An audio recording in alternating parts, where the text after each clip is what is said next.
우리가 시편에 대해 계속 살펴보고 있습니다. 오늘 읽은 이 시편 37편은 그리스도인이 겪는 이 현실의 딜레마 중에 하나라고 볼 수 있는 악인의 형통함에 대해서 우리가 어떠한 태도를 취해야 하는지를 말해주는 지혜의 시라고 볼 수 있습니다. 이렇게 시작을 합니다. 우리 1절을 보면은 악을 행하는 자들 때문에 불평하지 말며 불의를 행하는 자들을 시기하지 말지어다 라고 말합니다.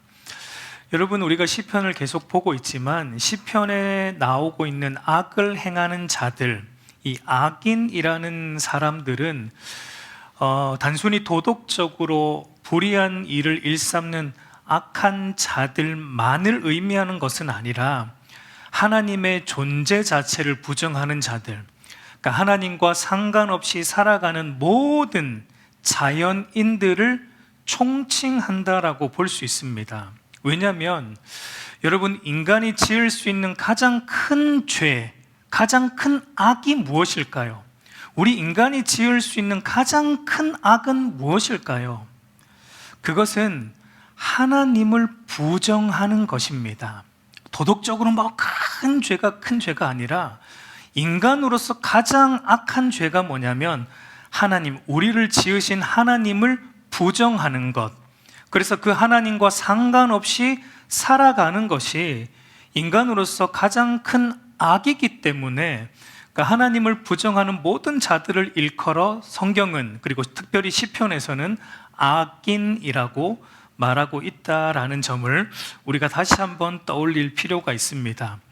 그래서 다윗은 하나님의 존재를 부정하고 하나님과 상관없이 살아가는 이 땅의 모든 자연인들, 이 땅의 악인들이 하나님을 인정하고 또 하나님을 믿는 저와 여러분들과 같은 신자들보다 더 잘되고 더 성공하고 더 형통하게 살아가는 것을 볼 때 그것에 대해 우리가 어떠해야 되냐면 그들을 시기하거나 그들을 부러워하거나 또 그것 때문에 불평하지 말라고 다윗은 오늘 우리에게 말해주고 있습니다. 이것이 이제 시편 37편, 우리가 다 읽지는 않았는데 긴 이 37편의 기본적인 골자입니다. 여러분, 우리 인간에게 가장 큰 우상은 돈이기 때문에 우리는 기본적으로 돈 많은 사람들을 보면 어떻게 합니까? 기본적으로 우리는 돈 많은 사람들을 보면 부러워합니다. 본성적으로. 그 사람들이 어떤 사람인지, 그 사람들이 어떤 사람인지와 상관없이 우리는 그들이 가지고 있는 돈, 그들이 가진 성공, 이룬 성공, 그들이 가진 권력, 그들에게 있는 여유로운 어떤 삶을 우리는 부러워하거나 혹은 그들보다 못한 나의 삶에 대해서는 불평하기도 합니다. 여러분, 요즘 이제 TV에 보면은 나 혼자 산다라는 그런 예능 프로그램을 보면 어떤 연예인들의 삶을 보여주잖아요. 근데 여러분, 그것 보다가 여러분 시험 든 경험이 한 번씩 있죠. 우리 마음속으로 연예인들의 어떤 그런 럭셔리한 삶, 한강 뷰가 보이는 그런 아파트에 살면서 아주 럭셔리하게 살아가는 그들의 삶을 볼 때 한편으로 우리는 나도 저렇게 한번 살아봤으면 좋겠다, 나도 저런 집에서 한번 살아봤으면 좋겠다라는 부러운 마음이 우리 안에 아마 가진 적도 있었을 겁니다. 그리고 다른 한편으로는 부럽지만 그렇게 살 수 없는 우리의 삶에 대한 어떤 상대적 박탈감 때문에 또 우리 삶에 대해 불평을 겉으로는 아니지만 마음속으로 불평을 아마 해본 적도 우리가 있을 것입니다. 그렇죠? 아닌 것처럼 저도 있어요. 저도 그런 마음속으로 부러워하고 또 때로는 불평하는 마음이 들기도 할 때가 어떨 땐 저도 있습니다. 이 시편 37편은 이 문제에 대해서 어떻게 우리가 믿는 신자인 우리가 다루어야 하는지에 대해서 이제 다윗이 우리에게 가르쳐 주고 있는 내용입니다. 그러면 여러분, 먼저 우리가 좀 생각해 볼 것은 우리 안에 이 하나님과 상관없이 살아가는 이 악인들의 형통과 그들의 성공과 그들의 부유한 삶에 대한 부러움, 그리고 그렇지 못한 내 삶에 대한 불평이 생기는 근본적인 이유가 무엇인가, 우리가 먼저 좀 생각해 볼 필요가 있어요. 우리가 왜 그들의 삶을 부러워하고 또 우리의 삶에 대해 왜 불평을 할까요? 근본적인 이유가 무엇일까요? 여러분, 간단하게 말하면 하나님에 대한 우리의 믿음, 하나님의 말씀에 대한 우리의 믿음이 연약하기 때문입니다.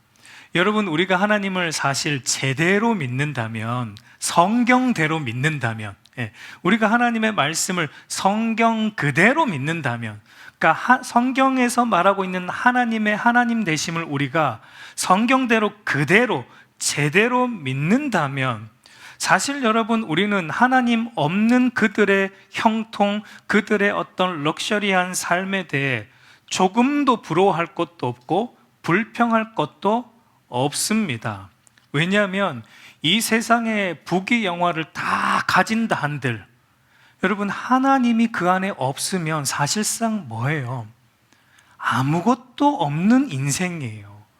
세상의 모든 걸 다 누린다 한들 그 인생 속에 세상의 주인이신 하나님이 없으면 사실상은 그는 빈털터리 인생입니다. 그런데 여러분, 우리가 세상을 살아가며 많은 것 누리지 못할지라도, 비록 우리가 한강뷰에는 못 살지라도, 한강뷰에는 못 살지라도, 비록 우리가 가진 게 많이 없을지라도, 우리 안에 하나님이 계시다면 여러분, 우리는 사실상 모든 걸 가지고 있는 사람들입니다. 여러분, 이것을 믿습니까? 여러분, 이것을 우리가 온전히 안 믿기 때문에 사실상 우리 안에 시기가 생기고 불평이 일어난 것입니다. 그러니까 여러분, 우리가 세상의 참 주인이신 하나님을, 그러니까 우리 머리로만이 아니라 우리가 전인적으로 믿는다면 우리는 이 세상에 그 누구도 부러워할 사람이 없고, 또 우리의 형편이 어떠하든지 우리가 불평할 이유도 없습니다. 오늘 우리가 부른 찬송가 가사에 나오지만, 왜냐하면 우리는 주 예수와 동행하니 그 어디나, 이미 우리는 그 어디나 하나님 나라를 살아가고 있는 자들이에요. 우리가 초막에 거하든 궁궐에 거하든 우리는 이미 주 예수와 동행하기 때문에 이미 우리는 모든 것을 가진 천국을 살아가고 있는 자들이기 때문입니다. 그럼에도 여러분, 우리가 부유한 연예인들이나 삼성의 이재용 회장이나 얼마 전에 한국을 방문한 엔비디아의 그 젠슨 황이나 이런 분들의 엄청난 성공과 그런 부를 볼 때 우리 마음에 때로는 부럽다라는 생각도 들고, 그들의 삶과 비교되는 나의 삶을 볼 때 불평이 든다라는 것은, 그러니까 우리 안에 뭐가 없다는 거예요.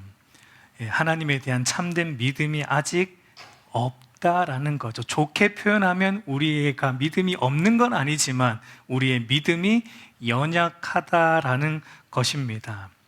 그러면 하나님과 상관없이 사는 이 세상 사람들의 우리들보다, 믿는 우리들보다 더 성공하고 형통하고 잘 먹고 잘 사는 걸 볼 때, 그러면 우리가 어떻게 해야지 그들의 삶을 시기하지 않을 수 있고 부러워하지 않을 수 있을 뿐만 아니라 또 불평하지 않을 수 있을까요? 그 비결이 무엇일까요?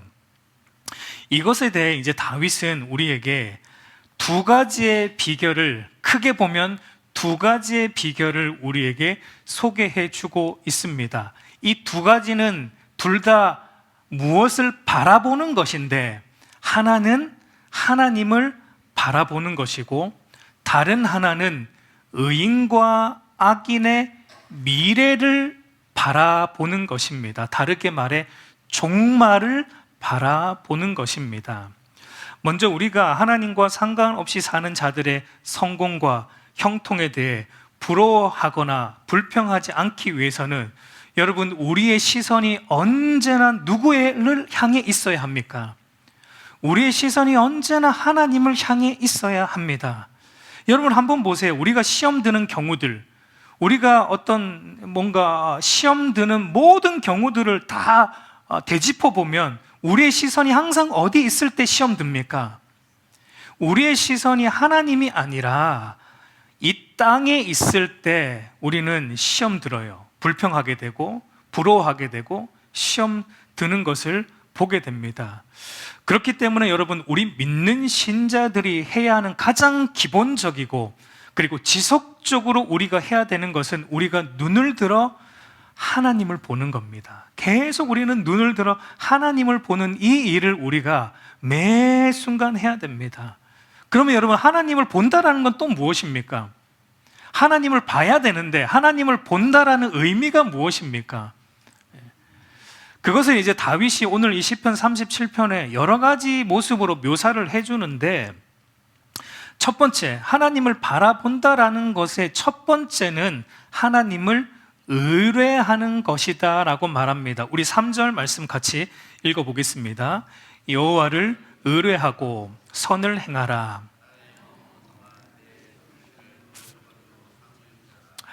여러분, 하나님을 바라본다라는 것은 하나님을 전적으로 의뢰하는 것, 하나님과 그분의 말씀을 전적으로 신뢰하는 것이 하나님을 바라보는 겁니다. 여러분, 하나님은 어떤 분입니까? 하나님은 온 세상의 창조주이시며 만사의 주권자이시며 세상 끝날에 각 사람이 행한 대로 보응하시는 심판주이시며, 그리고 그 하나님은 당신이 말씀하신 것을 하나도 빠짐없이 다 이루시는 미쁘신 하나님이심을 우리가 신뢰하고 전적으로 신뢰하고 믿는 거예요. 여러분, 우리가 세상의 어떤 형통과 성공을 부러워하고 또 그런 사람들의 형통과 성공과 나의 모습을 비교함을 통해 오는 상대적 박탈감 때문에 생기는 이 불평이 생기면 우리가 어떤 유혹을 받습니까? 우리가 그들의 형통을 부러워할 때, 그리고 불평할 때, 나의 삶에 대해 불평할 때 우리가 어떤 유혹을 받아요? 우리도 그들처럼 살고 싶은 유혹을 받게 됩니다. 예를 들어서 여러분, 저들은 보니까 주일에 일하니까 돈을 더 많이 벌어요. 돈을 더 빨리 벌어요, 우리보다. 왜냐하면 주일도 쉬지 않고 일을 하니까 돈을 더 많이 벌고 빨리 법니다. 그게 부러워요. 지면 우리가 어떻게 하게 됩니까? 그런 유혹이 생기면 우리에게 어떻게 하게 되죠? 그게 부러워지면 우리도 그렇게 하고 싶은 유혹이 생기고, 또 그러다 보면 결국은 우리도 그렇게 하게 됩니다. 그리고 또 여러분, 우리가 믿지 않는 자들을 보니까 우리는 사실 여러분 이 공예배라는 것에 매여 있습니다. 특별히 주일 예배에 매여 있는 자들이죠. 말씀에 매여 있는 자들이죠. 근데 믿지 않는 자들 보니까 여러분, 주일에 매여 있지 않으니까 자유롭게 놀러 다닐 수 있습니다. 자유롭게 여행 다닐 수 있습니다. 그게 너무 부러워 보여요. 너무 부러워 보이면 우리가 또 어떤 유혹을 받습니까? 우리도 주일에 한 번씩 제끼고 이렇게 여행 다니고 부득이할 때는 어쩔 수 없겠지만, 그러나 그렇지 않는데도 그들이 부러워서 우리도 한 번씩 그렇게 하고 싶은 유혹을 받게 되고, 그러면 결국 또 우리도 그렇게 살아가게 됩니다. 여러분, 그런 유혹 앞에서 우리가 믿는 사람으로서 해야 될 일은 뭐냐면, 그들의 자유로움과 그들의 어떤 그런 성공을 부러워하는 게 아니라 하나님을 의뢰하고 하나님을 신뢰해야 된다는 겁니다. 그러니까 하나님의 말씀이 옳다는 것을 우리가 신뢰해야 된다는 거예요. 눈에 보이는 그들의 자유로움과 그들의 행복이 옳은 것이 아니라 하나님과 그분의 말씀에 매여 살아가는 것이 참된 복이다라는 것을 신뢰해야 된다라는 거예요. 그래서 여러분, 참된 안식이 무엇으로 우리에게 주어집니까? 여러분, 여행 간다고 우리에게 참된 안식이 옵니까? 여행 가보셨잖아요. 돈만 쓰고 몸은 더 피곤하고. 가지 말란 얘기는 아니에요. 그래도 한 번씩 갔다 와야죠. 힐링도 되잖아요. 근데 참된 안식이 그것으로는 오지 않습니다. 참된 행복이 여러분 어떤 자유로운 삶, 돈을 더 많이 버는 삶을 통해서도 오지 않습니다. 참된 안식과 참된 행복은 하나님 안에 거함으로, 하나님께 매여 살아감으로 온다라는 걸 우리는 의뢰하는 거예요. 그걸 신뢰하는 겁니다. 그걸 믿는 겁니다. 그래야지만 우리가 여러분 세상 사람들의 그 자유로움과 그것을 통해 오는 그들의 어떤 형통과 그들의 행복처럼 보이는 것들을 우리는 부러워하지 않을 수 있고 또 불평하지 않을 수 있는 것입니다. 그리고 그럴 때 우리가 또 어떻게 살아갈 수 있는가? 3절에서 말하듯이 그들의 삶을 우리가 따라 살고자 하지 않고 3절에서 말하듯이 우리가 이 땅에 머무는 동안, 그러니까 이 땅을 사는 동안 우리가 도리어 선이신 하나님의 말씀을 따라 행할 수 있고 하나님의 성실하심을 따라 우리가 계속해서 살아갈 수 있다라는 것입니다. 그리고 두 번째로 하나님을 바라보는 것의 두 번째는 하나님을 기뻐하는 겁니다. 우리 4절 한번 같이 읽겠습니다. 또 여호와를 기뻐하라. 그가 내 마음의 소원을 내게 이루어 주시리로다. 여러분, 하나님을 기뻐하는 것은 어떤 것일까요? 우리가 하나님을 기뻐한다라는 건 어떤 것일까요? 와, 하나님 기쁘다. 이게 여러분 기뻐하는 것일까요? 하나님을 기뻐한다라는 것은 하나님이 나에게 최고의 기쁨이다라는 것을 말합니다. 그러니까 내게 있어서 최고의 기쁨은 하나님이다라는 의미가 바로 하나님을 기뻐한다라는 의미입니다. 여러분, 우리가 세상 사람들의 성공, 형통에 대해서 부러워하거나 불평하지 않을 수 있을 때가 언제이냐면 우리 안에 하나님이 나의 최고의 기쁨이 될 때입니다. 다르게 말해서 하나님을 믿는 믿음만 있으면 나의 삶은 이미 충분하다.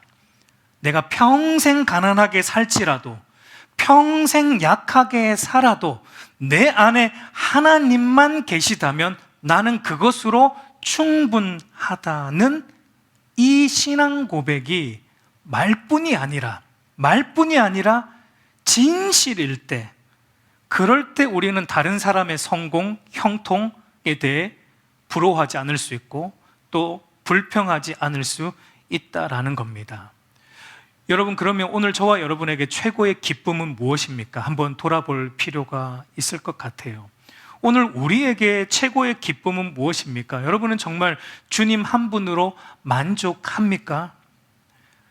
여러분은 정말 주님 한 분으로 만족합니까? 아니면 여전히 주님 한 분으로는 조금 그렇고요, 주님 플러스 돈이 좀 더 있으면 좋고요, 주님 플러스 성공이 좀 더 있으면 좋고요, 주님 플러스 학벌이 좀 더 있으면 좋고요, 주님 플러스 계속 주님 옆에다가 플러스 더 갖다 붙여가지고 주님 믿는 것도 좋아요. 저 주님 안 좋아하는 거 아니에요. 주님으로도 기뻐요. 그런데 그 옆에다가 뭔가 조금 더 붙여주시면 좀 더 좋겠어요. 여러분, 이것은 사실상 주님을 기뻐하는 게 아닙니다. 그 주님 옆에 붙이고자 하는 그것을 내가 최고로 기뻐하고 있다라는 것입니다. 여러분, 주님 옆에다가 자꾸 뭐 갖다 붙이려고 하면 우리는 불평하게 되고 또 시기할 수밖에 없습니다. 주님 옆에 돈 붙이고자 하는 사람은 돈 많은 사람 보면 부러워하게 되어 있어요. 그리고 불평하게 되어 있어요. 주님 옆에 성공을 또 계속 붙이고자 하는 사람은 나보다 더 성공한 사람 보면 시기하게 되어 있고 또 불평하게 되어 있습니다. 주님 옆에다가 학벌을 자꾸 붙이는 사람은 나보다 학벌 좋은 사람 보면 시기하게 되어 있고 또 불평하게 되어 있는 것입니다. 그러니까 여러분, 우리가 자꾸 어떤 세상 사람들의 성공이나 학벌이나 형통이나 그들이 가진 어떤 것들을 우리가 계속 어떤 부러워하는 마음이 우리 안에 있다, 그리고 그것 때문에 내가 불평하고 있다, 그러면 지금 내 안에 최고의 기쁨은 뭐라는 얘기입니까? 하나님이 아니고 내가 시기하고 질투하는 그 내용이 내가 사실상 가장 기뻐하는 것이다 라는 것을 반증해 주고 있다라는 겁니다. 여러분, 다윗에게는 한 가지 소원이 있었습니다. 다윗에게 있었던 한 가지 소원, 다르게 말해서 다윗이 제일 기뻐했던 한 가지가 있었어요. 그게 무엇이었습니까? 시편 27편 4절 우리 한번 같이 읽어보겠습니다. 내가 여호와께 바라는 한 가지 일,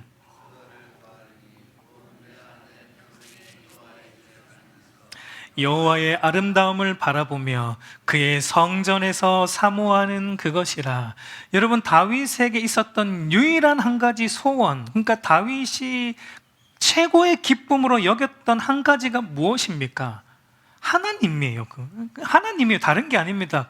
다윗은 한 가지 소원, 다윗의 한 가지 소원은 하나님이에요. 하나님을 더 알고 싶은 것, 하나님과 함께 머무는 것, 주의 성전에서 하나님의 아름다움을 보며 평생 하나님을 예배하는 것이 다윗에게는 한 가지 소원이었고, 다윗의 인생에는 이것이 가장 큰 기쁨, 최고의 기쁨이었다라고 말합니다. 여러분, 이게 기쁨이 된 사람은 돈 많은 사람 봐도 안 부러워요. 이게 기쁨인 사람은 어떤 세상에 엄청 성공한 사람 봐도, 이재용 봐도 안 부러워요. 젠슨 황을 아무리 쳐다봐도 안 부러워요. 이게 기쁨인 사람은 안 부러워요. 근데 여러분, 자꾸 그거 보면 부럽습니까? 그러면 여러분, 내가 지금 하나님을 최고로 기뻐하고 있지 않구나 생각해야 됩니다. 우리 자신을 돌아보아야 되는 것입니다. 그래서 여러분, 웨스트민스터 소요리 문답 첫 번째가 무엇입니까? 우리 웨스트민스터 소요리 문답 첫 번째가 무엇입니까? 인간의 제1된 목적이 무엇인가? 인간의 제1된 목적은 하나님을 영화롭게 하고 그를 영원토록 즐거워하는 것, 그를 기뻐하는 것이다 라고 말합니다. 여러분, 인간의 본분, 인간이 인간으로서 가장 인간다울 수 있는 것은 하나님을 기뻐할 때예요.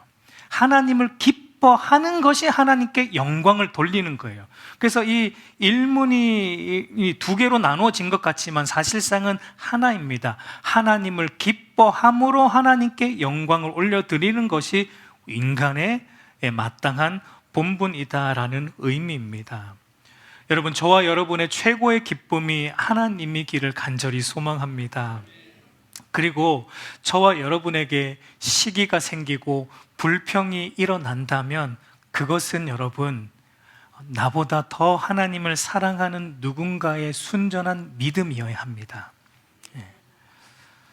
여러분, 우리가 다윗 시편 보면서 다윗에 대해서 여러분은 어떤 마음이 듭니까? 좀 시기하는 마음이 안 듭니까? 나는 왜 다윗과 같은 이런 믿음이 내 안에 없을까? 이 다윗과 같은 믿음이, 이 다윗처럼 순전한 믿음이 왜 내 안에는 없을까는 다윗의 믿음을 시기하는 거룩한 시기. 그래서 나의 연약한 믿음에 대해서 하나님 왜 내 믿음은 이 정도밖에 안 됩니까? 라고 말하는 거룩한 불평. 여러분, 우리 안에 좀 이런 거룩한 시기와 불평이 있어야 하지 않겠습니까?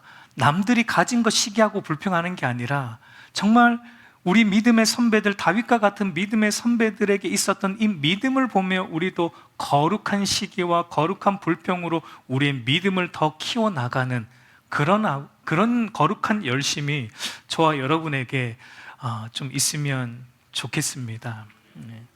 여러분, 세 번째로 하나님을 바라본다라는 것의 세 번째 의미는 내 길을 하나님께 맡긴다라는 겁니다. 5절을 보면 내 길을 여호와께 맡기라, 그를 의지하면 그가 이루시고 라고 말합니다. 여러분, 우리가 하나님께 나의 삶 전체를 맡길 때 우리는 다른 사람들을 보며 다른 사람들의 형통과 그들의 어떤 성공을 보면서 부러워하지 않을 수 있고 또 불평하지 않을 수 있습니다. 왜냐하면 나를 붙들고 계신 분, 내가 이제 맡겼으니까 내 인생을 붙들고 계신 그분이 어떤 분임을 믿기 때문이에요. 내 인생을 붙들고 계신, 내가 내 인생을 그분께 드렸는데 그 내 인생을 붙들고 계신 그분이 전능하신 우리 아버지 하나님이심을 우리가 믿기 때문입니다. 그래서 여러분, 사도 베드로는 이렇게 말합니다. 베드로전서 5장 7절 같이 읽겠습니다. 너희 염려를 다 주께 맡기라. 여러분, 우리가 어떤 염려할 거리들이 우리 인생에 있죠. 근데 여러분, 우리가 염려한다고 그 문제가 해결됩니까? 여러분, 저도 키가 좀 더 컸으면 좋겠어요. 근데 염려한다고 제가 키가 더 커집니까? 안 커집니다. 우리 주님이 산상순에 말씀하셨잖아요. 염려함으로 어떻게 키를 한 자나 더 할 수 있겠느냐 라는 말씀을 하셨잖아요. 그러니까 염려한다고 해서 우리 인생이 달라질 것은 사실상 없어요. 우리가 해야 될 것은 맡기는 겁니다. 하나님께 맡기는 겁니다. 왜냐하면 그분이 우리를 돌보시는 분이시기 때문입니다. 그분이 우리 인생을 책임지시는 분이시기 때문이에요. 그래서 23절, 24절도 보면 이렇게 말하죠. 여호와께서 사람의 걸음을 정하시고 그의 길을 기뻐하시나니 그는 넘어지나 아주 엎드러지지 아니함은 여호와께서 그의 손으로 붙드심이로다 라고 말합니다. 여러분, 하나님께서 그의 주권적인 손으로 그의 백성들, 의인들, 저와 여러분의 인생을 붙들고 계십니다. 그렇기 때문에 하나님이 우리의 걸음을 정하여 주시고 우리의 길을 기쁘게 인도하여 주시고 길을 걸어가다가 우리가 때로는 넘어지기도 하지만 아주 엎드러지지 않게 또 우리를 다시 일으켜 세워주시고 하나님이 책임져 주신다라는 것입니다. 그러니까 여러분, 세상에서 가장 안전한 길은 어떤 길이에요? 세상에서 가장 빠른 지름길은 어떤 길입니까? 여러분이 어떤 목적지가 있습니다. 근데 가장 안전한 길로 가야 되고 가장 빠른 길로 가야 돼요. 근데 그 길은 어떤 길이에요? 여호와께 맡기는 길입니다. 다른 길이 아닙니다. 가장 안전한 길은 하나님께 맡기는 길입니다. 그 길로 가야 됩니다. 저와 여러분의 인생을 여러분 하나님께 맡기십시오. 하나님께 전적으로 맡기십시오. 그분을 의뢰하시고 그분을 신뢰하시고 그분께 맡기며 그분을 기뻐함으로 걸어가는 저와 여러분이 되기를 소망합니다. 네 번째로, 여러분, 하나님을 바라본다라는 것은 하나님 앞에서 잠잠하고 참고 기다리는 것입니다. 우리 7절, 8절 같이 읽어보겠습니다. 여호와 앞에 잠잠하고 참고 기다리라. 불평하지 말지어다. 분을 그치고 노를 버리며 불평하지 말라. 오히려 악을 만들 뿐이라 라고 말합니다. 여러분, 우리가 하나님 앞에서 잠잠하고 기다려야 돼요. 그러니까 악인들의 형통과 성공, 하나님 없는 저들의 어떤 잘됨을 볼 때 우리가 잠잠히 좀 기다릴 줄 알아야 돼요. 근데 여러분, 이게 언제 가능하냐면 앞에 말했던 세 가지가 선행이 될 때만 이 네 번째가 가능합니다. 우리가 하나님을 의뢰하고 그리고 하나님을 기뻐하고 그리고 하나님께 전적으로 맡길 때만 우리가 침묵할 수 있어요. 잠잠할 수 있습니다.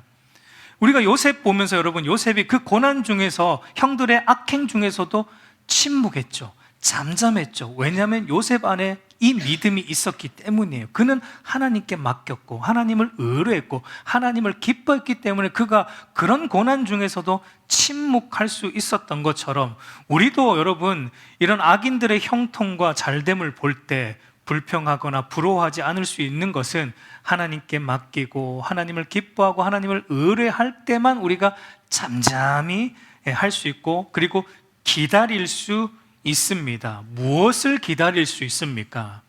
무엇을 기다릴 수 있습니까?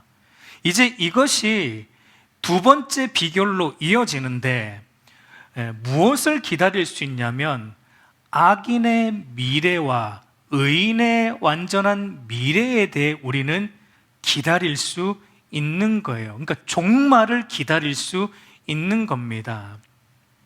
결국 악인의 미래, 악인의 종말은 결국은 멸망할 것을 우리는 기다릴 수 있고, 의인의 미래, 의인의 종말은 결국은 하나님 안에서 영생을 얻게 될 것을 우리가 잠잠히 기다릴 수 있다라는 겁니다.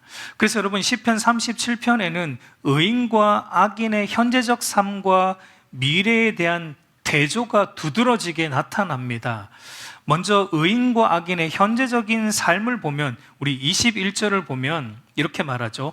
악인은 꾸고 갚지 아니하나 의인은 은혜를 베풀고 주는도다.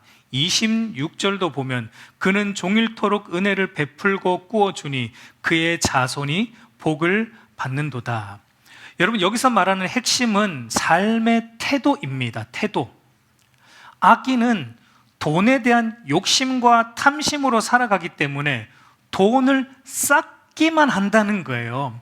그러니까 돈을 빌려놓고 갚을 능력이 없다라는 의미가 아니고 악인의 삶의 태도를 말하는데, 악인은 돈에 대한, 그러니까 이 형통에 대한 욕심과 탐심으로 살아가기 때문에 자기 이익을 위해서 꾸지만 갚을 수 있는데도 안 갚는 겁니다. 욕심이 있어가지고. 그러니까 베풀지도 않는다라는 거예요. 그러니까 이건 악인의 삶의 태도를 말하고 있습니다. 근데 여러분, 이렇게 살아가면, 이 삶이 아무리 돈이 많다고 해서 이렇게 살아가면 여러분 행복합니까? 이렇게 살아가면 행복할까요?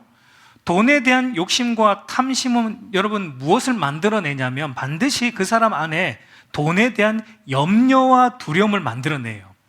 돈에 대한 탐심과 욕심은 돈에 대한 염려와 두려움을 반드시 만들어냅니다. 그렇기 때문에 아무리 많은 걸 가져도 여러분, 돈에 대한 욕심이 있는 사람은 많이 가진다 한들 늘 뭐에 목말라 있습니까?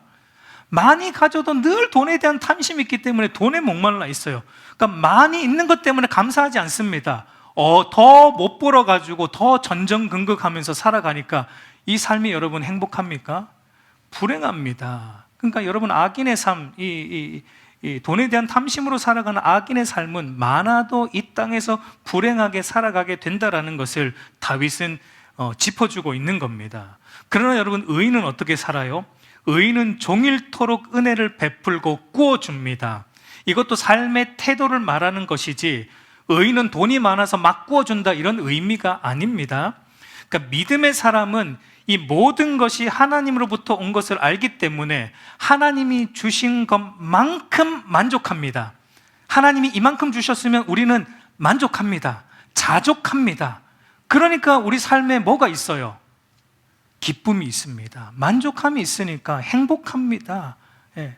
만족함이 있으니까 감사함으로 살게 되고 행복함으로 살게 됩니다.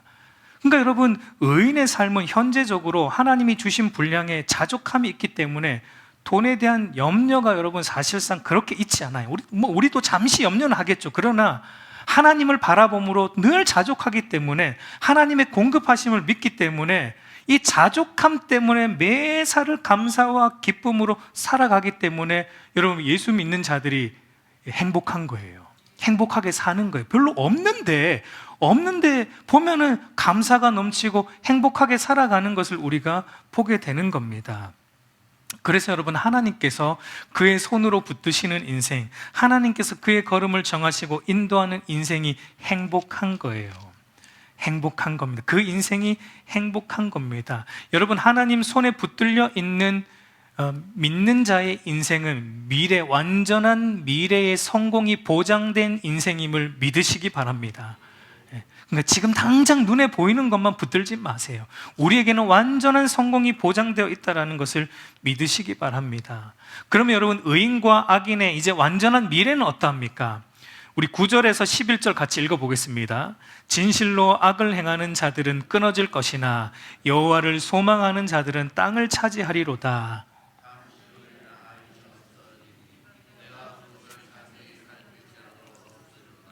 그러나 온유한 자들은 땅을 차지하며 풍성한 화평으로 즐거워하리로다. 우리 34절에서 36절도 우리 마지막으로 한번 읽어보겠습니다. 여호와를 바라고 그의 도를 지키라. 그리하면 내가 땅을 차지하게 하실 것이라. 악인이 끊어질 때 내가 똑똑히 보리로다. 내가 악인의 큰 세력을 본즉 본래의 땅에서 서 있는 나무 잎이 무성함 같으나 내가 지나갈 때 그는 없어졌나니 내가 찾아도 발견하지 못하였도다. 여러분, 의인과 악인의 완전한 미래가 어떻게 대조되고 있냐면, 여호와를 바라고 그의 도를 지키는 의인들은 완전한 미래에, 이게 미래적인 겁니다, 땅을 차지하게 된다라고 말합니다. 그리고 그 땅에서 풍성한 화평으로 즐거워하게 된다라고 말합니다. 그러나 여호와를 바라지 않는 악인들은 어떤 미래가 기다리고 있냐면 그들은 땅에서 끊어진다. 그 땅에서 완전히 사라진다라고 말하고 있습니다. 여기서 말하는 땅은 어디일까요? 그러면 하나님 나라, 그러니까 주님 재림하실 때 도래할 완전한 하나님 나라를 의미합니다. 그러니까 여러분, 끝까지 믿음을 지키며 말씀대로 살아가는 온유한 자들에게는, 우리 팔복에도 이 말씀을 인용하셨죠. 온유한 자가 복이 있나니 그들이 무엇을 차지할 것이라? 땅을 차지할 것이라. 그러니까 여러분, 끝까지 믿음을 지키면서 하나님을 바라보면서 말씀을 따라 살아가는 자들은 종말에 완전한 하나님 나라를 상속받게 될 것이고 그 나라에서 풍성한 화평을 누리게 될 것이지만, 그러나 그렇지 않은 악인들, 하나님 없이 자기 마음대로 이 땅에서 부를 누렸든 어쨌든 하나님 없이 살아가는 악인들은 마지막 날에 하나님 나라에서 완전히 끊어지게 된다는 겁니다. 다르게 말하면 이들은 영원한 지옥 형벌에 처하게 된다라는 것을 말하고 있습니다. 그러니까 여러분, 우리가 의인과 악인의 이와 같은 종말을 바라보며 살아갈 때 우리가 이런 세상의 형통과 세상의 성공, 믿지 않는 자들의 성공과 형통을 바라볼 때 부러워하지 않을 수 있고 불평하지 않을 수 있다라는 것입니다. 여러분, 이제 말씀을 맺겠습니다. 여러분, 그리스도인이 세상 사람들과 다른 가장 큰 특징은 눈이에요. 시야입니다. 여러분, 세상 사람들은 뭐만 보고 삽니까? 눈에 보이는 것만 보고 삽니다. 세상 사람들은 이 세상만 보고 삽니다. 근데 우리 그리스도인은 무엇을 보고 삽니까? 세상도 보지만 우리는 또 무엇을 봅니까? 세상 너머를 보는 자들이에요. 우리는 눈에 보이지 않는 하나님을 볼 뿐만 아니라 장차 세상 끝날에 있을 종말을 보는 자들이고, 종말 이후에 있을 영원한 삶도 우리 믿는 자는 믿음의 눈으로 미리 내다보는 자들이다라는 것입니다. 그렇기 때문에 이 땅의 것들에 대한 욕심과 탐욕에 붙잡혀 다른 이들과 비교함을 통해 시기하고 불평함으로 살지 않고 하나님이 주신 분량만큼 만족하고 자족함으로 감사와 기쁨으로 살아갈 수 있는 겁니다. 여러분, 그 힘은 우리가 하나님을 바라볼 때 생깁니다. 그 힘은 하나님 말씀을 신뢰할 때 생깁니다. 그리고 그 힘은 종말을 내다볼 때 또 생깁니다. 그러므로 여러분, 날마다 눈을 들어 하나님을 바라보십시오. 이 세상을 보면 시기와 질투와 불평이 일어나지만 눈을 들어 하나님을 바라보면, 눈을 들어 영원한 하나님 나라를 바라보면 위로와 소망과 감사와 기쁨이 우리 안에 넘치게 되는 것을 경험하게 됩니다. 여러분, 사도 바울이 현재의 고난은 장차 우리에게 나타날 영광과 좋게 비할 수 없다라고 말하며 사도 바울도 이 땅의 고난을 견뎌내었고, 이 땅에 믿지 않는 자들의 더 잘됨을 보며 부러워하지 않고 불평하지 않을 수 있었습니다. 우리의 눈은 여러분, 하나님과 하나님 안에 이루어질 영원한 하나님 나라를 바라보는 은혜가 있기를 소망합니다. 그 은혜로 저와 여러분이 이 세상에서 감사와 기쁨으로 살아가는 축복된 그리스도인이 되시기를 우리 주님의 이름으로 축복합니다.